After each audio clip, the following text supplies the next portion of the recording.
Hi everyone, Peter here from Flow High Performance, and in this video we will be breaking down sprinting mechanics and what implications this has for speed training.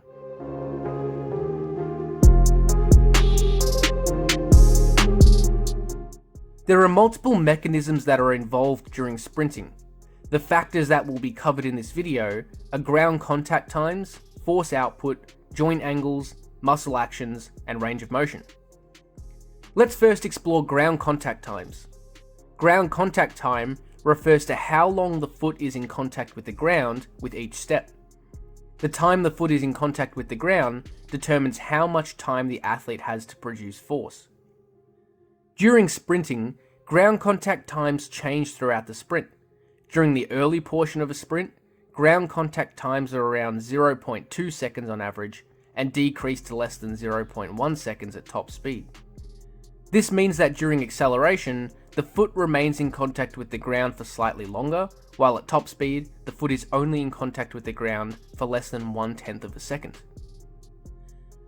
These ground contact times also have implications for force production.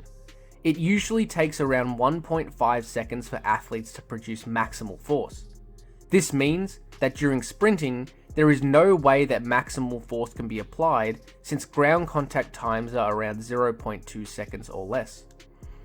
However, during the early portion of a sprint, when the athlete is in contact with the ground for slightly longer, there is more time to produce force. This means that a higher proportion of force is able to be produced before the foot leaves the ground. When the athlete is sprinting at top speed, there is less time to produce force since ground contact times are much shorter. The next mechanism of sprinting that we will cover are joint angles during ground contact. Much like ground contact times, joint angles differ throughout a sprint. During the early portion of a sprint, the foot contacts the ground with different joint angles to when the athlete is at top speed. During the early portion of a sprint, the hip and knee are in deeper flexion angles compared with sprinting at max velocity. As we can see here, at top speed, the hip and knee are in near full extension. This ties into the next mechanism of sprinting, which is muscle actions. Athletes contact the ground at deeper flexion angles during acceleration and also strike the ground behind the athlete's center of mass. This means that there are no braking forces before the propulsive forces. Therefore, the muscle actions seen during early acceleration are almost purely concentric. As an athlete reaches faster speeds, they contact the ground at near full hip extension and knee extension, and strike the ground slightly in front of their center of mass. This means that there is a brief period of braking before the athlete applies propulsive forces. Because this cycle happens so fast and with such minimal changes in joint angles, the muscles act primarily isometrically during ground contact, while the tendons stretch and recoil to give propulsive forces. And the last factor that we will cover during sprinting is range of motion. As we have already established, athletes contact the ground with deeper hip and knee flexion angles during the early part of a sprint, and at near full extension when they are at top speed. During early acceleration, the athlete must push from deeper angles to extend the hip and knee to propel themselves forward, whereas during top speed, the range of motion used during ground contact is very minimal. So how do the mechanisms of sprinting influence how we train for speed? Let's now explore how each training quality can be manipulated to maximize transfer to sprint performance. Unloaded sprint training is the most specific form of speed training and will always have the most transfer to sprint performance. However, we can emphasize acceleration or maximum velocity sprinting by manipulating the distance. Shorter distances won't allow fast speeds to be reached, while longer distances will allow faster speeds to be reached. This means that we can use shorter distances to emphasize acceleration ability and longer distance sprints to emphasize maximum velocity speed.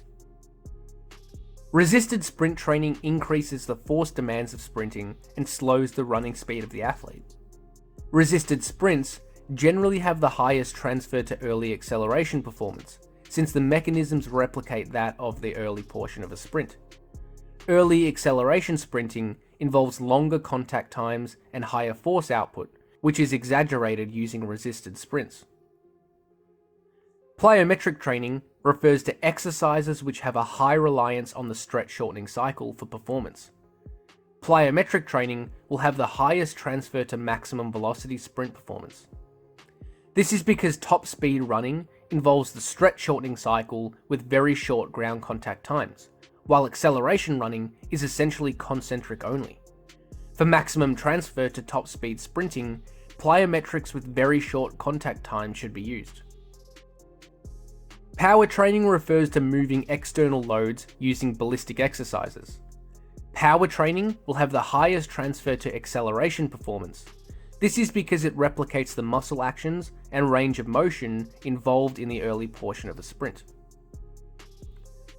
Strength training can benefit both acceleration and maximum velocity sprinting, although the training methods used will differ. For maximum transfer to acceleration performance, traditional compound lifts should be used, such as squat and deadlift variations. This is because acceleration sprinting involves longer contact times, higher force outputs, and larger ranges of motion. For maximum transfer to max velocity sprinting, isometric strength training will probably have more transfer to performance. This is because the muscles essentially act isometrically during ground contact. Isometric strength training for the hips, knees, and ankles should be used with maximum loads at sprint-specific joint angles. Thanks for watching, and hopefully you got something out of this video. Remember to subscribe if you haven't already.